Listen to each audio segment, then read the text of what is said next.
Sebagai salah satu negara penghasil singkong terbesar di dunia, tak heran jika negeri kita Indonesia memiliki beragam olahan dengan bahan baku utama ubi kayu. Salah satu sentra produsen olahan dari singkong adalah Desa Sumurarum, Kecamatan Gerabak, Kabupaten Magelang, Jawa Tengah. Singkong yang banyak diolah adalah jenis Renggani, salah satu jenis singkong terbaik yang ada di Pulau Jawa. Dalam sehari, Desa Sumurarum memerlukan singkong hingga 40 ton, sehingga untuk memenuhi kapasitas produksi seluruh desa, singkong didatangkan dari kabupaten lain seperti Wonosobo dan Temanggung. Salah satu olahan khas Magelang yang paling populer adalah selondok. Proses pengolahan selondok dimulai dari pengupasan yang langsung dilanjutkan dengan pemarutan. Itu dipres aja. Oh, ya Pak. Dalam sehari, singkong yang harus diparut adalah 3 ton banyaknya. Normalnya produksi selondok akan selesai setelah 1 minggu lamanya. Pemarutan adalah tahap kedua yang harus diselesaikan pada hari pertama.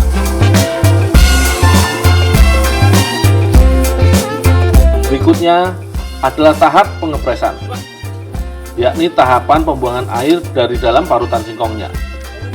Karung singkong harus disusun sedemikian rupa di atas tempat pengepresan. Selanjutnya diberi tekanan dengan alat dongkrak yang diletakkan di atas tumpukan karung.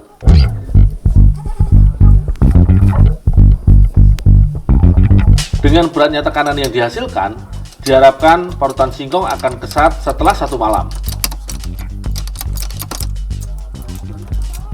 Dul, udah tinggal aja lanjut yang di sana. Oh, ya Pak.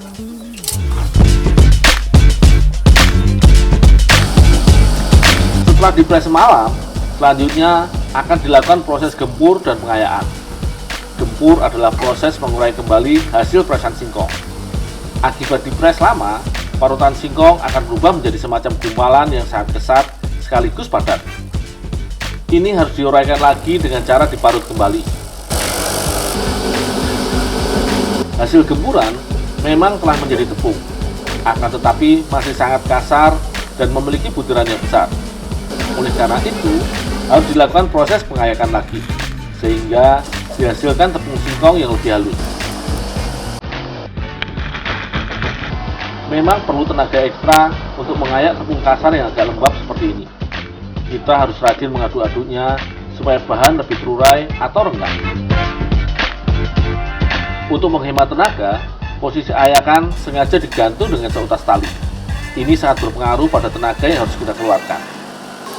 Dengan digantung begini, kita juga telah menghemat 1 tenaga kerja.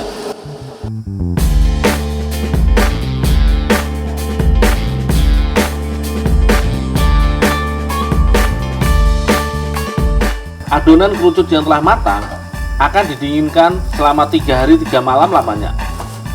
Proses pendinginan ini tidak boleh dipercepat dengan cara apapun. Inilah salah satu penyebab lamanya proses produksi makanan selondok. Kerucut adonan selanjutnya akan dikerok bagian luarnya yang keras.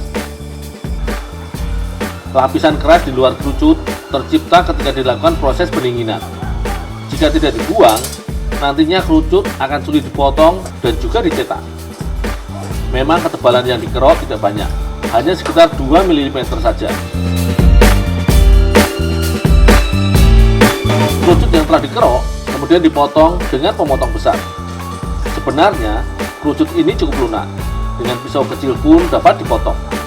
Namun ratanya hasil potongan hanya bisa didapatkan dari pisau besar seperti ini. Itu pun harus telah dimodifikasi sedemikian rupa sehingga lurus dan posisinya tetap. Pertama-tama kerucut harus dipotong lebar-lebar dahulu. Semakin ke dalam, ketebalannya bertambah dibandingkan hasil potongan awal. Berikutnya, akan dibuat potongan kecil-kecil. Panjangnya potongan otomatis mengikuti besarnya kerucut. Akan tetapi, ketebalan potongan yang dibuat sekitar 1,5 cm. Hasil potongan ini seperti potongan kayu kecil. Ukuran ini berguna agar mudah dicetak.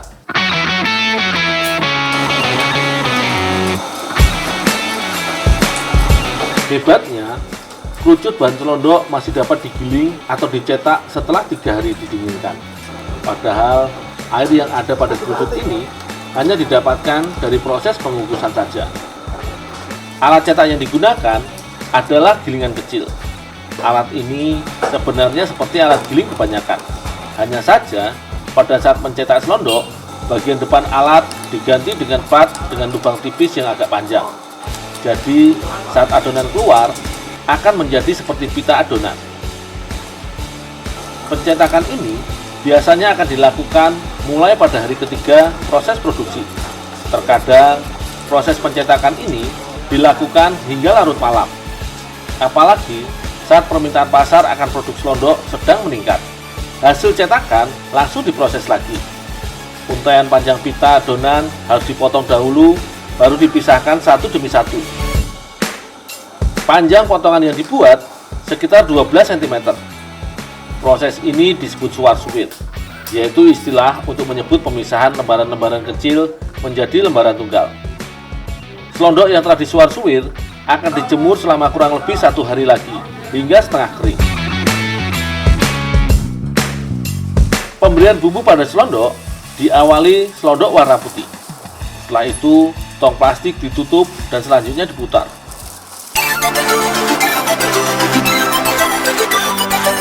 Perputaran tong akan memutar semua selondok kering di dalam tongnya. Bumbu cair yang baru ditambahkan praktis akan tercampur dengan bumbunya secara merata. Setelah diputar selama kurang lebih 1 menit, selondok akan ditumpahkan kembali dan siap untuk dijemur.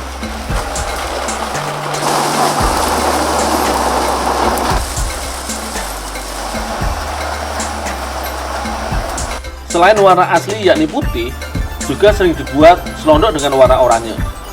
Ini adalah warna kedua yang juga laku di pasaran. Bumbu utama terdiri dari garam, berbagai bumbu dapur dan cabai yang telah dihaluskan. Kedua, bahan utama ini kemudian akan ditambahkan dengan air secukupnya. Agar tercampur merata, bumbu harus diaduk-aduk berulang kali. Terakhir, akan ditambahkan dengan pewarna makanan secukupnya. Bumbu warna sekaligus untuk menandai bahwa ini adalah selondok yang rasanya lebih pedas. Saat matahari sedang panas seperti ini, penjemuran akan dimaksimalkan. Jadi, dalam sehari, bisa bertonton selondok akan dikeluarkan di halaman penjemuran. Proses penjemuran akan dilakukan selama 1 hari penuh. Selain itu, pekerja juga harus rajin membalikkan beberapa kali agar semua dapat kering bersamaan.